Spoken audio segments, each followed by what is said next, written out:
দেখো আমাদের পটেনশিয়াল বের করতে হবে, বুঝলা? তো আমরা পটেনশিয়াল বের করবো খুব খুব সহজে, ঠিক আছে? আমরা কোনো সূত্র প্রয়োগ করবো না।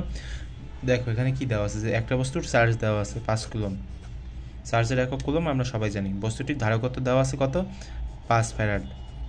তাহলে এর পটেনশিয়াল কত? খুবই ভালো কথা। কীভাবে বের করবা?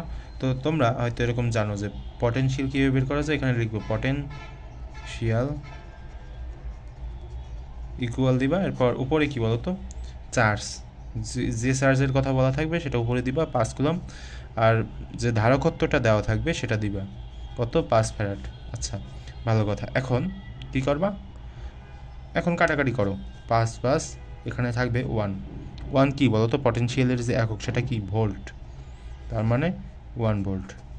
অর্থাৎ আমাদের উত্তর কি, ক। বুঝতে কি পেরেছো?